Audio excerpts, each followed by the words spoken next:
ನಮಸ್ತೆ ಸ್ನೇಹಿತರೆ, story enter ಚಾನೆಲ್ಗೆ ಸ್ವಾಗತ. ಅಬಿಗೆ ತೆರಳಿದ ಬಾವಗುತ್ತ ರಘುರಾಮ್ ಶೆಟ್ಟಿ ಅವರ ಜೀವನದ ಏರಿಳಿತಗಳನ್ನು ಇನ್ನು ಮುಂದೆ ನೋಡುತ್ತಾ ಹೋಗೋಣ.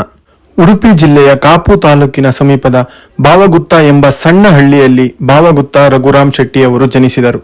ಮಧ್ಯಮ ವರ್ಗದ ಕುಟುಂಬದಲ್ಲಿ ಜನಿಸಿದ ಈ ಬಾಲಕನು ಬಾಲ್ಯದಲ್ಲಿಯೇ ದೊಡ್ಡ ದೊಡ್ಡ ಕನಸುಗಳನ್ನು ಬೆಳೆಸಿಕೊಂಡಿದ್ದರು. ಕುಟುಂಬದ ಆರ್ಥಿಕ ಸ್ಥಿತಿ ಸಾಮಾನ್ಯವಾಗಿದ್ದರೂ ಶಿಕ್ಷಣದ ಮೇಲೆ ಅಪಾರ ಆಸಕ್ತಿ ಹೊಂದಿದ್ದವರು ಇವರು. ಹಂತ ಹಂತವಾಗಿ ತಮ್ಮ ವಿದ್ಯಾಭ್ಯಾಸವನ್ನು ಮುಂದುವರೆಸಿದರು.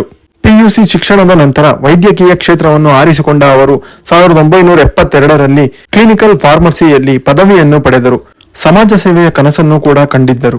ಭಾರತದಲ್ಲಿ ಉದ್ಯೋಗಾವಕಾಶಗಳು ಕಡಿಮೆ ಸಿಕ್ಕ ಹಿನ್ನೆಲೆಯಲ್ಲಿ ಅವರು ತಮ್ಮ ಭವಿಷ್ಯವನ್ನು ರೂಪಿಸಿಕೊಳ್ಳುವ ಸಲುವಾಗಿ ಅರಬ್ ಎಮಿರೇಟ್ಸ್ UAE ದೇಶದ ಅಬುದಾಬಿಗೆ ತೆರಳಿದರು.